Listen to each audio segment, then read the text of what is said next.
రాజకీయంగా, ఆర్థికంగా, సామాజికంగా వెనుకబడ్డ బీసీ వర్గాల అభ్యున్నతికి తరతరాలుగా జరుగుతున్న వెనుకబాటుతనాన్ని చెరిపేసేందుకు రిజర్వేషన్ల రూపంలో కీలక భూమిక పోషిస్తున్న తెలంగాణ బీసీ రవాణా శాఖ మంత్రివర్యులు శ్రీ పొన్నం ప్రభాకర్కి బీసీ సామాజిక వర్గం తరపున కరీంనగర్లో కాంగ్రెస్ నాయకులు హృదయపూర్వక ధన్యవాదాలు తెలియజేశారు.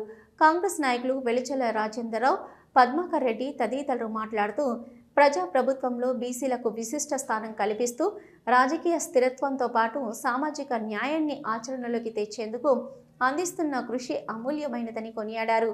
భవిష్యత్తు తరాల కోసం బలమైన బీసీ శక్తిని నిర్మూలించడంలో మీరు తీసుకుంటున్న చొరవకు మా పూర్తి మద్దతు ఉంటుందన్నారు.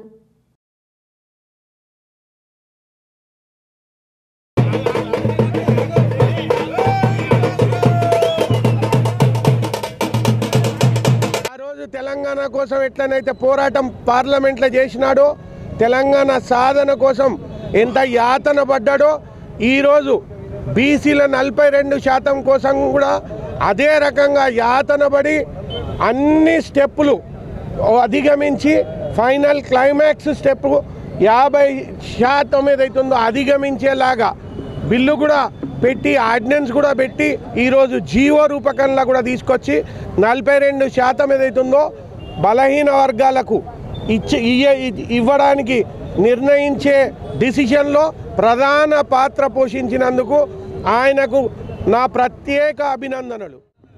మొన్న ఏం చేసినాం, అసెంబ్లీలో బిల్లు తెచ్చినాం, తర్వాత ఏం చేసినాం, ఆర్డినెన్స్ తెచ్చినాం, ఈరోజు ఏం చేసినాం, జీవో తెచ్చినాం. 42% రిజర్వేషన్ ఇచ్చడానికి ఈ బీజేపీ ప్రభుత్వానికి ఎందుకు అంత కష్టం అవుతుంది? మాది మేమే అడుగుతాం కదా. నాడు కూడా పొన్నం ప్రభాకర్ మా తెలంగాణ మాకు కావాలన్నాడు, సాధించిండు. ఇవాళ కూడా మా బీసీపీలు మా 42% స్థానిక సంస్థల్లో ఉద్యోగాలు కావచ్చు, లేదా రాజకీయ రిజర్వేషన్ కావచ్చు కావాలని కొట్లాడుతూ ఉన్నాం. దానికి బీసీ నాయకత్వంలో ముందున్నటువంటి వ్యక్తి మా పొన్నం ప్రభాకర్ గౌడ్ గారు, అదేవిధంగా దానికి మద్దతు తెలిపినటువంటి రేవంత్ రెడ్డి గారు. మేము ఒప్పుకున్నాక నీకేం కష్టమవుతుందని నరేంద్ర మోడీ గారిని, అదేవిధంగా ఇక్కడ ఉన్నటువంటి బీజేపీ బండి సంజయ్ గారిని అడుగుతా ఉన్నాం. ఒకవేళ కావాలనుకుంటే మీరు చెప్పుర్రి, మీకు ఇష్టం లేదా?